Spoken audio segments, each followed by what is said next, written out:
Presiden Joko Widodo menyaksikan langsung laga Indonesia versus Australia di GBK malam tadi. Jokowi tiba di GBK sekitar pukul 19.28 waktu Indonesia Barat.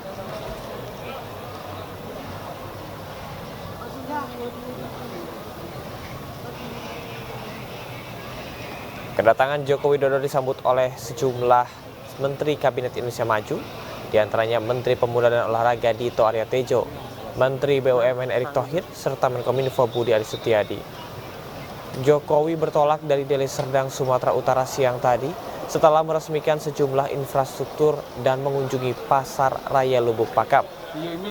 Jokowi langsung menuju Jakarta untuk memberikan langsung dukungan dan semangat kepada timnas.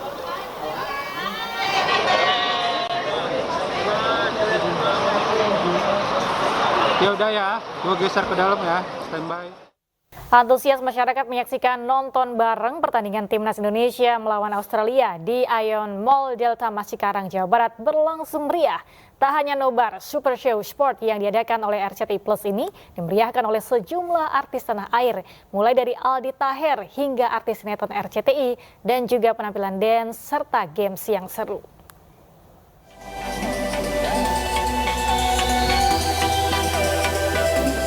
Mulai dari Aldi Taher, Ririn Dwi Ariyanti hingga artis tanah air lainnya memeriahkan acara nonton bareng alias nobar Timnas Indonesia melawan Australia.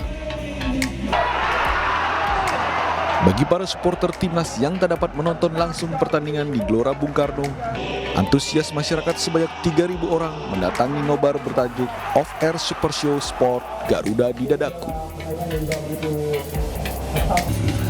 Tak hanya nonton bareng biasa, para penonton juga disuguhi dengan berbagai hiburan, mulai penampilan dance perform dari sekolah-sekolah unggulan di Indonesia dan sanggar tari hingga games-games seru. Penampilan memukau Aldi Taher yang mengajak para penonton semakin memeriahkan acara dan memberi dukungan kepada Timnas Indonesia yang berlaga. Tak hanya itu, ajang ngobrol bareng bintang sinetron RCTI ikut memeriahkan acara. Jadi RCTI Plus itu berkomitmen untuk bisa memfasilitasi antusias dari para pengguna aplikasi RCTI Plus ya, yang sangat mengidolakan Timnas Indonesia, yang menunggu-nunggu kapan jadwal pertandingan Timnas Indonesia ini bermain gitu kan, dan mereka pengen banget bisa mendukung skuad Garuda ini gitu. Makanya kita bikin nobar, kita bareng-bareng ya kan, bersama-sama buat dukung Timnas setiap pertandingannya. Karena nama ini adalah Super Show ya gitu. Jadi kita RCTI Plus akan membuat Super Show lainnya ya kan, sesuai dengan antusias dari para pengguna aplikasi RCTI Plus. Jadi kalau misalkan sekarang kita mainnya di sport ya kan, besok kita bisa di musik, bisa di festival dan segala macam gitu. Jadi bisa dilihat nanti di dalam aplikasi RCTI Plus akan ada program-program apa lagi yang kedepannya gitu. Acara Super Show Sport akan kembali diadakan bulan depan, masih berlokasi di Ion Mall Delta Mas Cikarang, Jawa Barat untuk mendukung Timnas Indonesia. Dan tentunya event ini akan disiarkan langsung oleh RCTI Plus. Dari Bekasi, Jawa Barat, Jen Cahyani, Rama Ramadona, Ainus melaporkan. Viral, seorang ibu yang anaknya menjadi korban perkosaan oknum kepala desa dan mantan kepala desa di Kabupaten Muna, Sulawesi Tenggara meminta keadilan kepada Presiden Jokowi dan Kapolri. Usai 7 bulan buron, kepolisian Resor Polres Muna berhasil menangkap salah satu pelaku yang merupakan oknum kepala desa.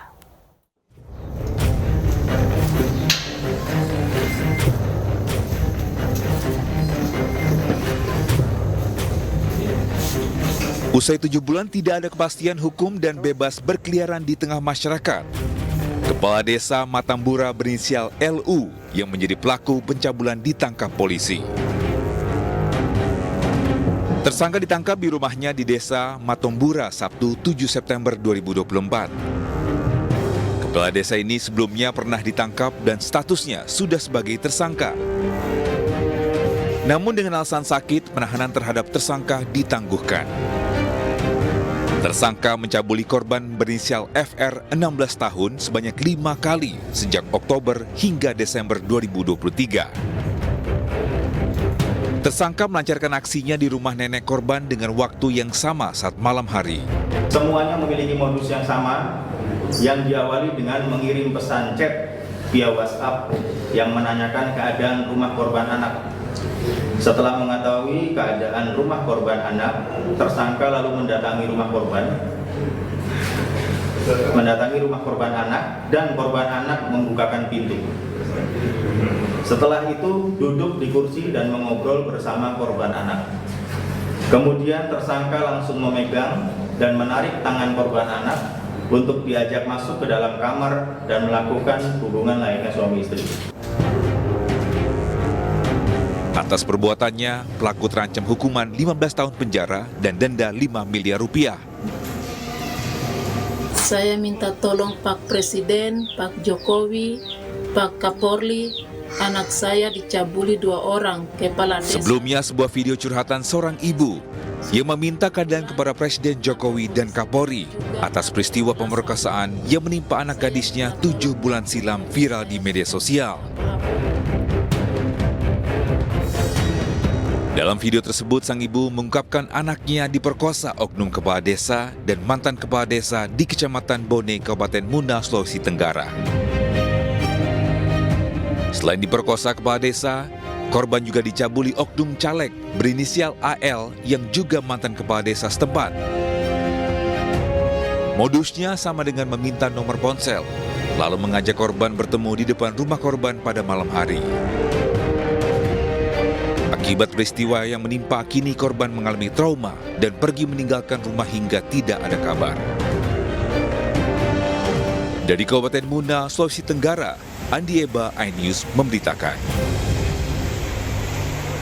Sakit hati seorang pemuda nekat mencuri sepeda motor milik atasan tempatnya bekerja. Pelaku langsung ditangkap karena tidak menyadari jika aksinya ternyata terekam kamera pengawas.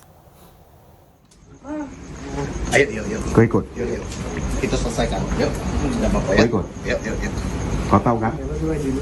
Unit Reskrim Polsek Jelutong, Kota Jambi, meringkus Angga Aprianda dan Evan, mencuri motor milik warga Londra, Kecamatan Kumpeh, Muaro Jambi. Keduanya yang tengah tidur tidak berkutik dan hanya bisa pasrah digelandang ke Polsek Jelutong.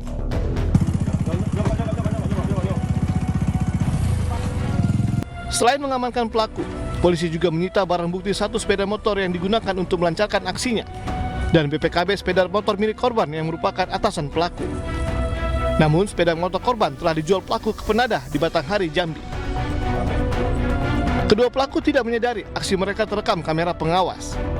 Pelaku mengambil motor korban yang terparkir di depan rumah kawasan Talang Jauh, Jelutong, Kota Jambi. Pelaku Angga mengaku nekat mencuri sepeda motor milik korban yang juga atasan di tempatnya bekerja lantaran sakit hati perjanjian kerja dilanggar korban. Pelaku ini mantan karyawan dari pelapor, jadi sudah diberhentikan. Kemungkinan karena sakit hati menghubungi temannya yang sudah residivis inisial IV, mencuri motor bekas bosnya. Untuk mempertanggungjawabkan perbuatannya, kedua pelaku kini mendekam di sel tahanan Polsek Jelutong. Keduanya dijerat pasal pencurian dengan ancaman hukuman di atas 5 tahun penjara. Dari Kota Jambi, Adrianus Susandra, iNews melaporkan. Sekjen Partai Gerindra Ahmad Muzani mengungkap Megawati mengirim salam untuk Presiden terpilih Prabowo Subianto. Muzani pun menyebut maksud kami Megawati dan Prabowo saling menghormati. Menurut Muzani, awalnya Megawati menyampaikan salam hormat untuk Presiden terpilih Prabowo Subianto. Muzani pun menjelaskan saling menyampaikan salam merupakan tradisi baik, apalagi Megawati dan Prabowo merupakan pemimpin bangsa.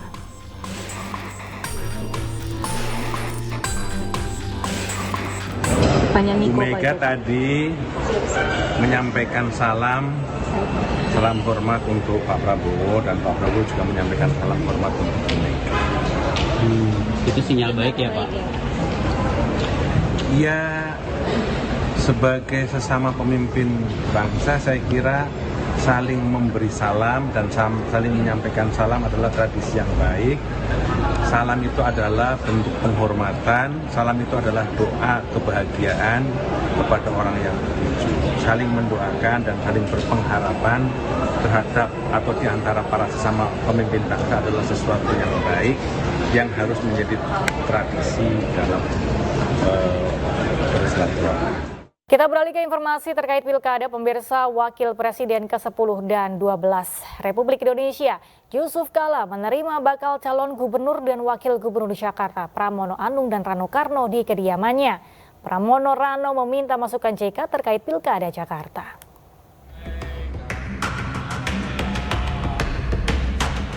Bakal calon gubernur dan wakil gubernur Jakarta Pramono Anung dan Rano Karno menyambangi kediaman Wakil Presiden ke-10 dan ke-12 RI, Yusuf Kala, di kawasan Brawijaya, Jakarta Selatan, Senin malam. Pertemuan berlangsung tertutup selama lebih dari 1 jam. Usai pertemuan, Yusuf Kala menyebut pertemanannya dengan Pramono sudah berlangsung selama lebih dari 20 tahun. JK yakin Pramono bisa lebih baik dari mantan Gubernur Jakarta, Basuki Cahayapurnama atau Ahok, jika terpilih dalam Pilkada 2024 nanti. Dan alhamdulillah tentu itu menjadi hal yang pokok yang dikerjakan, dan insya Allah Pak Pram ini teman lama yang kita kerjasama di pemerintahan sudah 20 tahun, jadi saling mengenal bagaimana beliau tentu tidak meledak-meledak kayak Ahok. Keduanya mengaku berbincang hangat terkait kondisi bangsa terkini khususnya kota Jakarta. Pramono meminta masukan kepada JK terkait pilkada dan nasihat jika terpilih sebagai pemimpin Jakarta berikutnya. Terutama keberanian untuk memutuskan sesuatu yang memang harus diputuskan. Saya dan Bang Dul berjanji saya akan mempunyai cara yang kurang lebih sama dengan Pak JK, memulai dari bawah, memutuskan sesuatu yang untuk kepentingan masyarakat.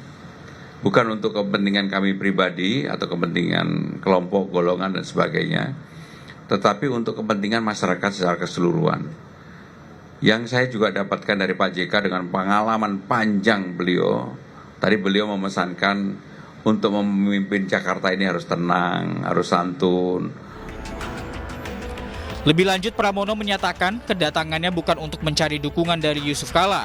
JK juga mengaku belum memberi dukungan khusus kepada siapapun di Pilkada Jakarta 2024. Tim Liputan, iNews melaporkan. Sementara itu, pemirsa, pasangan Ridwan Kamil Suswono berencana memindahkan pusat perkantoran dari Jakarta Pusat ke Jakarta Selatan. Pemindahan dilakukan guna mengurai kepadatan di pusat kota Jakarta. Tadi Nasriwan ketua apa? Tidak, ya tadi bukan yang tadi sambutan. Pasangan Ridwan Kamil Suswono terus turun bertemu dengan warga. Sejumlah program pun mereka sampaikan untuk perkembangan Jakarta. Salah satunya dengan pemindahan pusat perkantoran dari Jakarta Pusat ke Jakarta Selatan.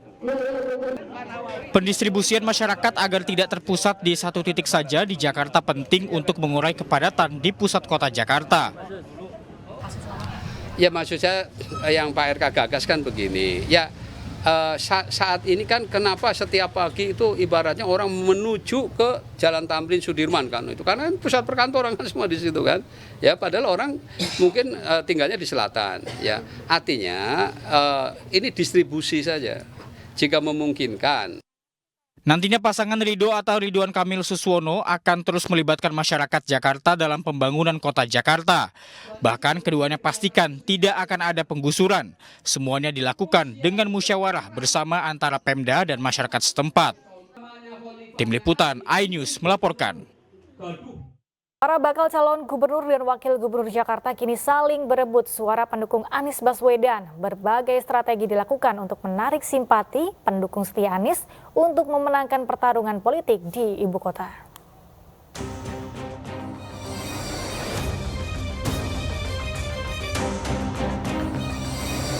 Tiga pasangan bakal calon gubernur dan wakil gubernur Jakarta, Pramono Rano, RK Suswono, dan Darmakun akan bertarung di Pilkada Jakarta 2024 nanti. Ketiga kandidat ini akan beradu strategi untuk menggayat suara masyarakat Jakarta, termasuk basis pemilih yang selama ini setia kepada Anies Baswedan. Sejumlah kandidat pun berupaya menarik suara simpatisan Anies Baswedan. Salah satunya bakal calon wakil gubernur Jakarta, Suswono, menuturkan masyarakat yang mendukung Anies tidak perlu khawatir. Sebab apabila memenangkan Pilkada 2024, RK Suswono akan meneruskan gagasan Anies. Paling tidak nanti kebaikan-kebaikan yang Pak Anies sudah lakukan di Jakarta kita akan teruskan. Ya, bukan hanya Pak Anies juga, mungkin Pak Ahok juga. Ya, program-program Ahok yang bagus pun nanti akan kita teruskan, bahkan kita tingkatkan. Selain itu, bakal calon gubernur Jakarta Pramono Anung juga berjanji akan melanjutkan program-program Anies Baswedan seperti Jakarta International Stadium dan Formula E.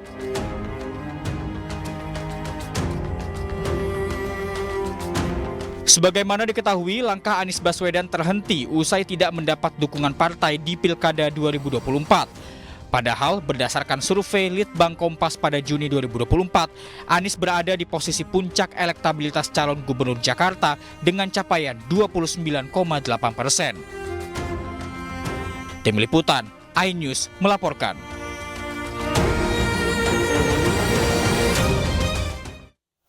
Pertarungan di Pilkada Jakarta semakin memanas. Masing-masing calon pun telah menyiapkan tim pemenangan masing-masing guna meraih kemenangan di kota Jakarta.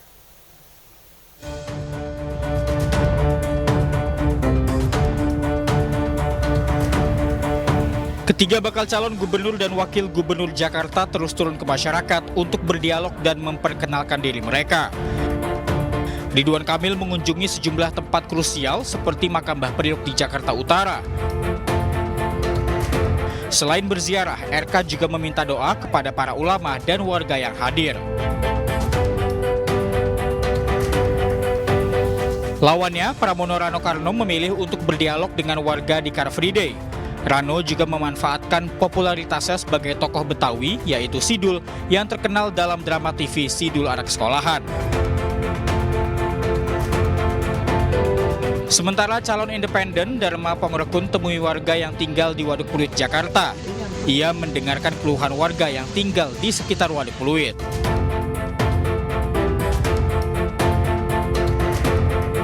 Popularitas ketiganya pun terus meningkat. Tim pemenangan para paslon akan berperan besar dalam gelaran Pilkada Jakarta mendatang. Pramono Rano yang diketuai oleh Cak Lontong bertabur bintang. Calon independen Dharma Pangrekun Kunwardana menunjuk Kamarudin Simanjuntak, mantan kuasa hukum Brigadir Yosua, sebagai ketua tim pemenangannya. Sementara pasangan Ridwan Kamil Suswono hingga kini belum tentukan ketua tim pemenangannya. Menarik dilihat siapa tim pemenangan yang akhirnya bisa membawa calonnya merebut kursi Jakarta 1. Tim Liputan, iNews melaporkan. Sementara itu, Raffi Ahmad resmi ditunjuk sebagai ketua tim pemenangan pasangan calon gubernur dan wakil gubernur Banten Andras Soni Dimyati. Penunjukan Raffi diharapkan bisa membawa kemenangan pasangan tersebut di Banten.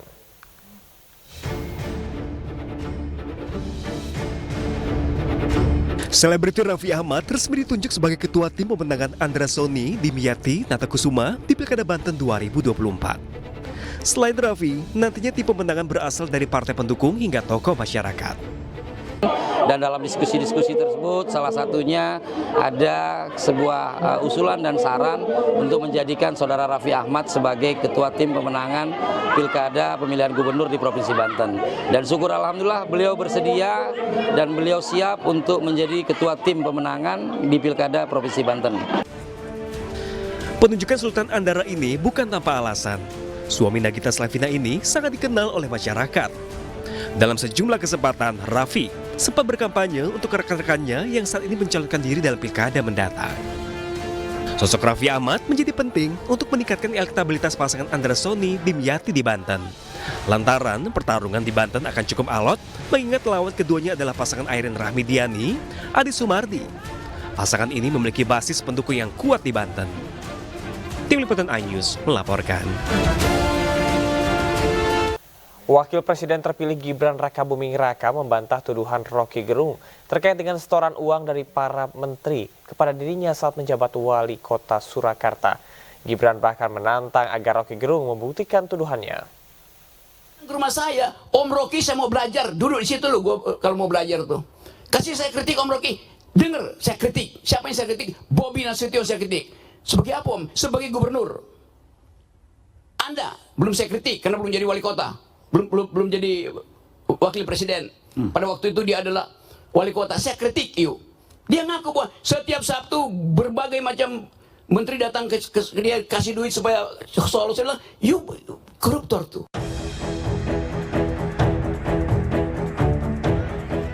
Saat belusukan di kota Surakarta, Jawa Tengah pada hari Selasa, Gibran membantah tuduhan pengajar filsafat Rocky Gerung soal menerima setoran uang setiap pekan dari sejumlah menteri selama menjabat wali kota Solo. Gibran yang belusukan bersama calon kepala daerah Surakarta, Resparti Ardi, Astrid Widayani di Kelurahan Jajar, Kecamatan Banjarsari juga menyampaikan agar Rocky Gerung membuktikan tuduhan itu. Ya dibuktikan itu sudah distempel hukum. Jadi ojo mbok takon untuk memastikan aja, Mas. Sebelumnya dalam acara Rakyat Bersuara yang ditayangkan di iNews TV pada Selasa malam, Rocky Gerung menceritakan Gibran pernah mengaku sering mendapatkan setoran dari para menteri saat masih menjabat sebagai wali kota Surakarta. Gibran datang ke rumah saya, Om Rocky saya mau belajar, duduk di situ loh gua kalau mau belajar tuh. Kasih saya kritik Om Rocky, dengar saya kritik. Siapa yang saya kritik? Bobi Nasution saya kritik. Sebagai apa Om? Sebagai gubernur. Anda belum saya kritik karena belum jadi wali kota, belum jadi wakil presiden. Pada waktu itu dia adalah wali kota. Saya kritik yuk. Dia ngaku bahwa setiap Sabtu berbagai macam menteri datang ke dia kasih duit supaya soal saya bilang, yuk koruptor tuh. Saya kasih kritik. Dia nggak marah. Karena saya terangkan saya kritik kamu karena saya tanya, you datang sebagai apa? Sebagai wali kota? Ya mendua Om. Saya juga datang karena saya bosan ikut kuliah-kuliah di sekolah PDIP. Dia bilang begitu. Tadi sebelumnya. Tunggu, gua mau terangin semua hal. Setiap minggu menteri datang maksudnya apa itu? Ya udah, you nggak usah tanya itu.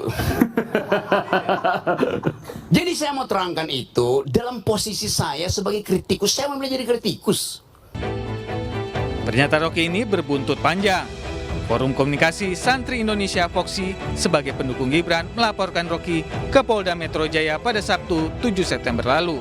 Namun laporan yang diajukan Foksi ini ditolak oleh Polda Metro Jaya. Tim Liputan iNews melaporkan. Presiden Joko Widodo kembali berpamitan dan meminta maaf ke masyarakat saat mengunjungi Pasar Deli Mas di Deli Serdang, Sumatera Utara. Jelang purna tugas, Jokowi kerap menyampaikan salam perpisahan di setiap kunjungannya menemui masyarakat.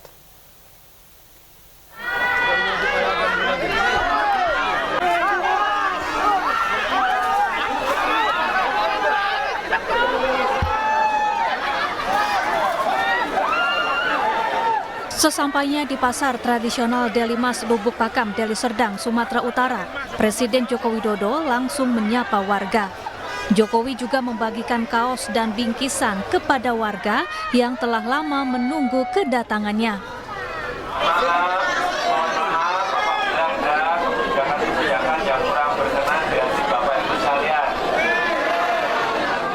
Jokowi kemudian menyapa para pedagang dan memantau harga bahan-bahan pokok.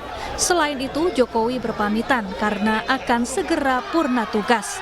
Jokowi menyampaikan permohonan maaf jika ada kebijakan yang kurang berkenan. Ya, pamit saja, saya akan 1,5 bulan lagi. Izin Pak Jokowi. Pak Jokowi.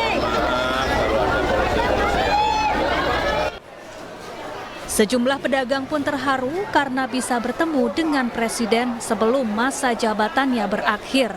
Salah satunya Malisa yang menangis usai disapa oleh Jokowi. Iya, tadi salaman juga. Dapat baju, dapat bantuan. Bantuannya nanti digunakan untuk apa? Untuk tambah-tambah modal. Apa tadi yang disampaikan Pak Jokowi? Dia bilang saya 1 bulan lagi udah mau ini nggak jadi presiden katanya gitu. Nanti kalau apa ya tadi dibilang kalau bisa sebelum saya nggak jadi presiden nanti saya turunin harga cabai bawang gitu. Dia pamitan itu.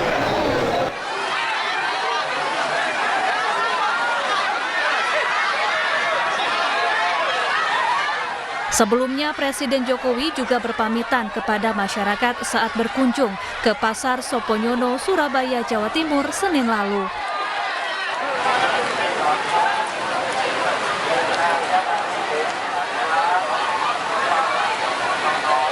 Tak lupa, Jokowi meminta maaf jika ada yang merasa kecewa dengan kepemimpinannya selama 10 tahun menjabat sebagai orang nomor 1 di Indonesia. Selain menyapa warga, Jokowi juga membagikan bantuan langsung tunai dan bingkisan kepada pedagang pasar. Dari Deli Serdang, Sumatera Utara dan Surabaya, Jawa Timur, Amiruddin Yuda Prawira, iNews melaporkan. Pemirsa, bersiaplah, pemerintah akan kembali memotong gaji para pekerja swasta berupa program pensiun tambahan wajib. Pemotongan berlaku bagi pekerja dengan jumlah gaji tertentu yang saat ini aturannya masih digodok oleh pemerintah.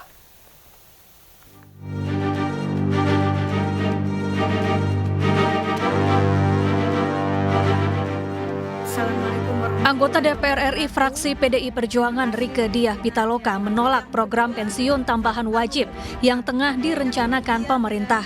Rieke menilai program ini kian memberatkan pekerja, khususnya kelas menengah. Di samping itu, ia menyinggung banyaknya PHK dan kasus kerugian dana pensiun yang dimobilisasi pemerintah.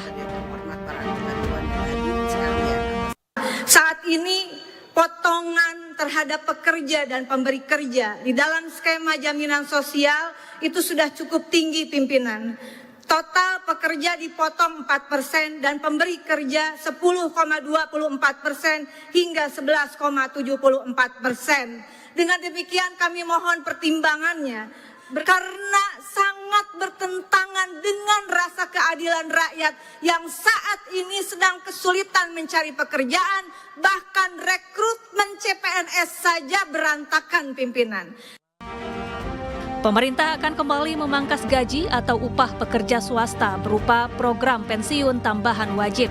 Ini merupakan iuran baru di samping jaminan hari tua atau JHT.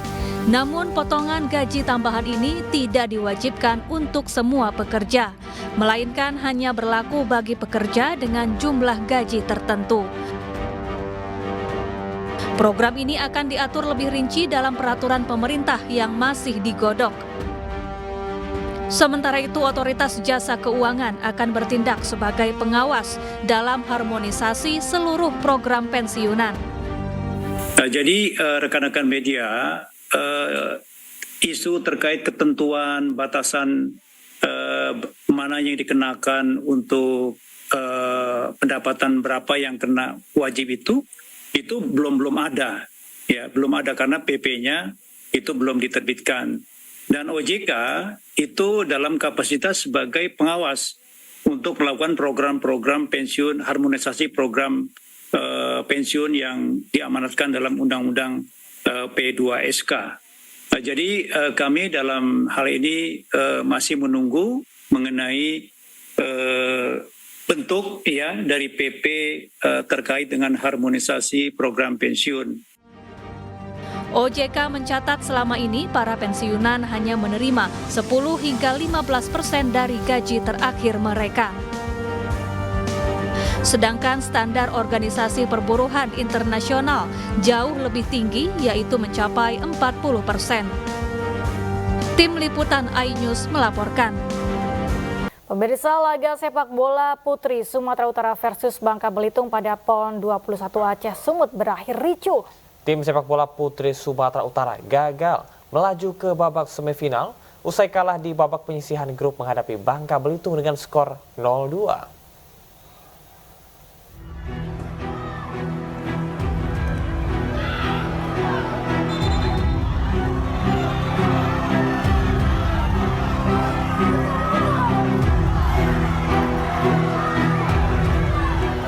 Kericuan menodai laga sepak bola putri Sumut versus Bangka Belitung pada PON ke-21 Aceh Sumut di Stadion Mini Deli Serdang, Sumatera Utara. Sempat terjadi beberapa insiden di lapangan dalam laga yang berjalan dengan tensi tinggi tersebut. Kedua tim dan wasit bahkan sempat bersetegang di tengah lapangan. Ketegangan selama jalannya pertandingan juga membuat penonton yang hadir turut emosi dan menambah riuh suasana stadion. Perseteruan antara kedua tim terus terjadi hingga akhir pertandingan. Laga berakhir dengan kemenangan Bangka Belitung yang berhasil mencetak 2 gol pada menit keempat melalui Henny Ulandari dan Vivi Octavia di menit ke-61. Cuma satu hal yang bikin kami kurang puas adalah ya, artinya ada beberapa pelanggaran yang harus dinanti. Ya, secara kasar mata kita orang awam, kita orang luar pasti ketahui. Tapi ya itulah. Kekalahan ini membuat tim Sumatera Utara terpuruk di dasar klasemen grup A tanpa meraih poin dari 2 pertandingan. Mereka pun dipastikan gagal melaju ke babak selanjutnya. Dari Deli Serdang, Sumatera Utara, Ahmad Ridwan Nasution, iNews melaporkan. Kalimantan Selatan mengalahkan Sumatera Barat pada laga pamungkas cabang sepak bola putra di grup D. Ya, pada pertandingan di lapangan Blang Paseh, Kota Sigli ini, Kalsel pesta gol dengan skor 7-1.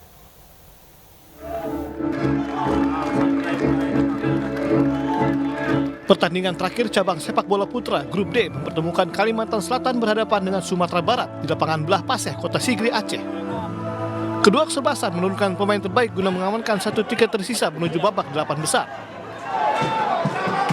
Di babak pertama, Kalimantan Selatan terlebih dulu unggul di menit 18 setelah Muhammad Said mencetak gol melalui umpan terobosan di sisi kanan pertahanan Sumatera Barat. Kalsel memperbesar keunggulan menjadi 2-0 di menit 32 setelah tendangan bebas Ahmad Riyadi tidak mampu ditepis penjaga gawang Sumbar. Berselang 7 menit, gol kembali tercipta untuk Kalsel. Muhammad Said mencetak gol keduanya yang membawa timnya unggul 3-0 di babak pertama. Usai turun minum, Kalsel melanjutkan dominasinya atas Sumbar. Kalsel berpesta gol dengan menambah 4 gol, sementara Sumbar hanya mampu melesakkan 1 gol melalui titik putih. Kalsel mengakhiri laga dengan skor 7-1 yang membawa mereka melaju ke babak 8 besar. Dari PD Aceh, Jamal Pangwa, iNews melaporkan. Pemirsa, tim sepeda putra Jatim memborong 2 medali emas dan perak dalam kategori individual downhill cabur sepeda MTB PON 21 Aceh Sumut, Kabupaten Karo, Sumatera Utara. Sementara medali perunggu diraih pesepeda asal kontingen Sumatera Selatan.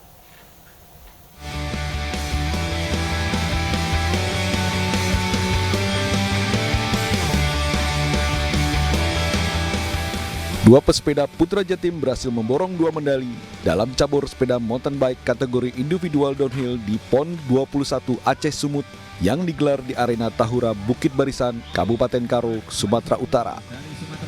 Pada laga final, pesepeda Audi Fikriansa sukses menyabet medali emas dengan mencatat waktu tercepat 2 menit 49 detik. Dan peringkat kedua menjadi milik Pandu Satrio yang mencatat waktu 2 menit 51 detik. Di peringkat ketiga ditempati pesepeda kontingen Sumatera Selatan putra ganda dengan waktu 2 menit 54 detik. Saya persembahkan untuk kedua orang tua saya, masyarakat Jawa Timur terutama yang selalu support, dan pelatih saya yang selalu menemani saya pagi, siang, sore, malam selama hampir lebih kurang 2 tahun. Kita latihan, susah duka bareng-bareng kami nikmati bersama-sama. Hasil ini membuat kontingen Jatim mendominasi perolehan medali pada cabang olahraga sepeda gunung yang telah mengkoleksi medali emas pada kategori XCR dan XCO. Dari Medan, Sumatera Utara, Yuda Bahar, iNews melaporkan. Latihan keras dan diuntungkan sebagai tuan rumah membuat kontingen Sumatera Utara merajai perolehan medali di cabang olahraga drum band PON 21 2024. 3 medali emas diraih di lomba berbaris jarak pendek.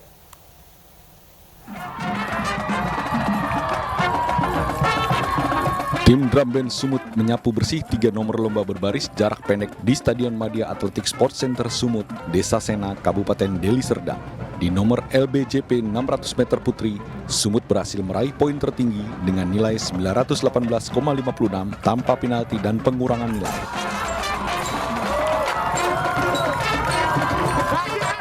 Begitu juga di nomor lomba berbaris jarak pendek 800 meter putra.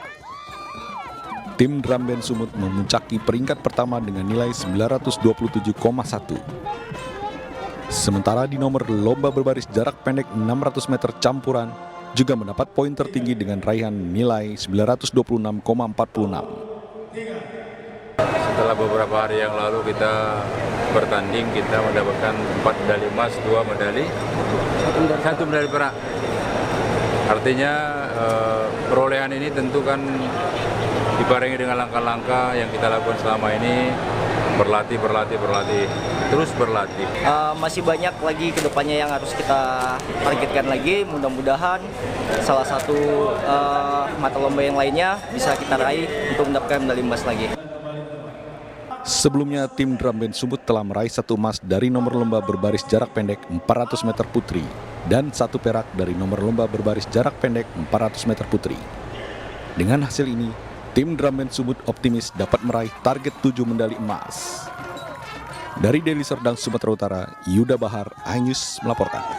Pembukaan Pekan Olahraga Nasional ke-21 di Stadion Harapan Bangsa Aceh berlangsung meriah. Gelaran PON ke-21 ini mencetak sejarah untuk pertama kalinya diadakan di 2 provinsi, yaitu Aceh dan Sumatera Utara yang mempertandingkan 65 cabang olahraga.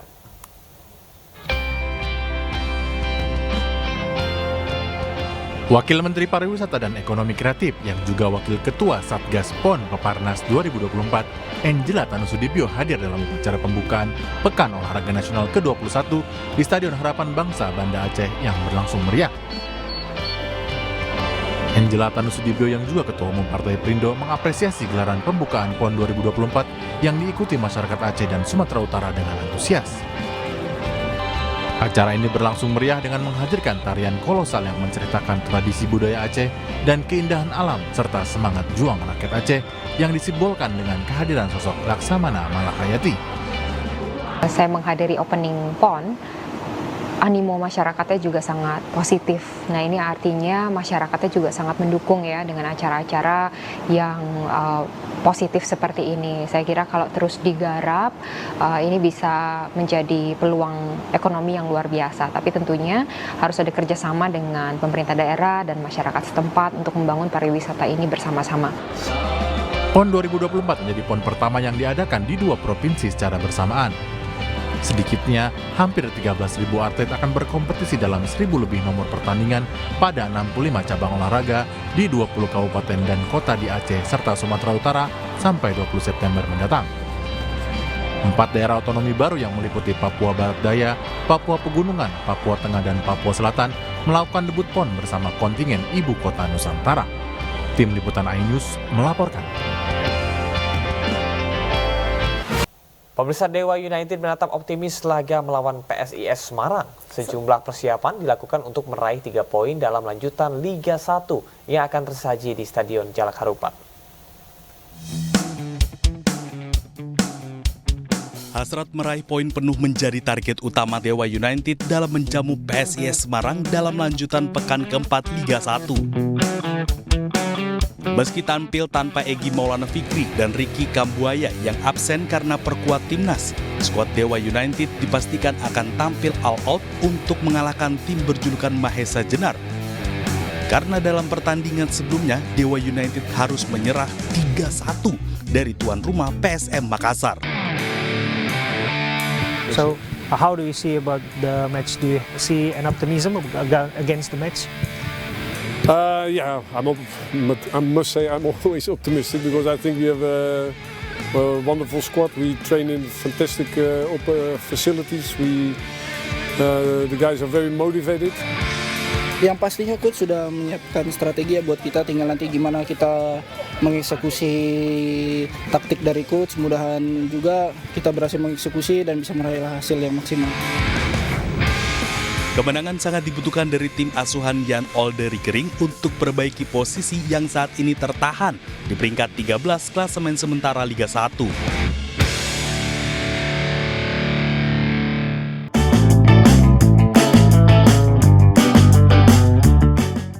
156 seniman dari Indonesia dan 36 negara hadir memeriahkan ajang Expo Musabakoh Tilawatil Quran Nasional MTQ ke-30 di Samarinda, Kalimantan Timur.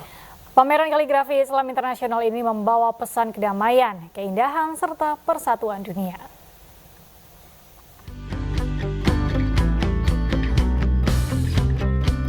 Seni kaligrafi kelas dunia hadir di ajang Expo Musabakoh Tilawatil Quran Nasional ke-30 yang berlangsung di Stadion Katrioning, Samarinda, Kalimantan Timur. Tidak hanya itu, sejumlah seniman cilik juga ikut terlibat dalam ajang ini. Karya kaligrafi dari berbagai negara membuat pengunjung dan kafilah MTQ berdecak kagum. Keren banget sih, kayak masing-masing dari lukisan tuh kayak ada ciri khasnya sendiri gitu loh mas. Ada yang warnanya banyak, ada yang semacam monokrom tapi bagus gitu. Saya belum tentu bisa bikinnya kayak gitu. Yang pertama indah, kayak bisa memadukan antara seni dan religiusme, itu keren banget menurut saya. Dan Melibatkan 156 seniman dari 36 negara, pameran tahun ini mengusung tema besar The Power of Ka'bah atau kekuatan Ka'bah. Dengan semangat universal, pameran ini ditujukan untuk masyarakat luas, baik muslim maupun non-muslim. Kita ingin syiar ini bersifat universal. Jadi karya seni itu bisa dinikmati oleh siapapun, baik yang muslim maupun yang non-muslim. Jadi pendekatan kita bagaimana dakwah yang menyejukkan, dakwah yang membuat kedamaian, keindahan, dan menyatukan gitu, bukan menjauhkan. Pameran kaligrafi Islam Internasional ini diharapkan dapat menjadi ajang yang dinanti-nantikan oleh masyarakat dunia, serta membawa pesan kedamaian dan keindahan seni Islam. Dari Samarinda, Kalimantan Timur, Ardi Wirya, iNews melaporkan. Pemirsa, peringatan hari ulang tahun ke-79 TNI Angkatan Laut pada 10 September dipusatkan di Jakarta. Upacara dipimpin langsung Panglima TNI Jenderal TNI Agus Subianto bertempat di Geladak Heli KRI Dr. Widyodiningrat 992 yang berlayar di Teluk Jakarta Selasa pagi.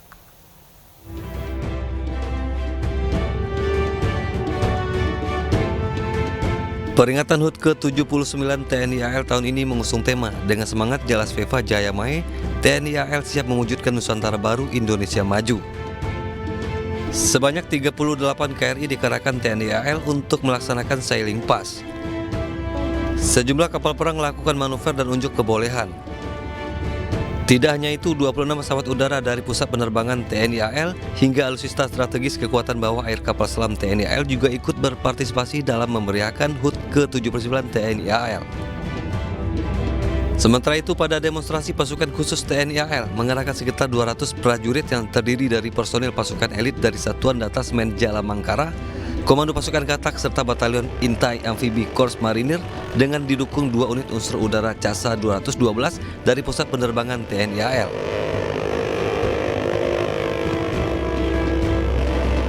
Tiga puluh 38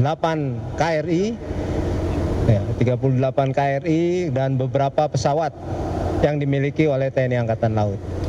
Dan juga hadir juga kapal selam, tadi KRI Cakra, tadi sempat direkam ya, itu dan juga kita hadirkan seluruh instansi maritim yang ada di Jakarta khususnya. Sementara itu, dalam peringatan HUT ke-79 TNI AL, Pesawat Rosal meluncurkan Hydro SDB 35.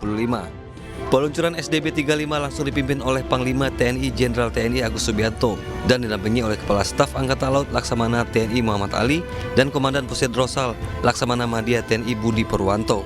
Aplikasi ini diharapkan mampu mendukung beragam operasi hidrografi, diantaranya operasi militer, keselamatan pelayaran, dan penelitian ilmiah. Tim Liputan iNews melaporkan.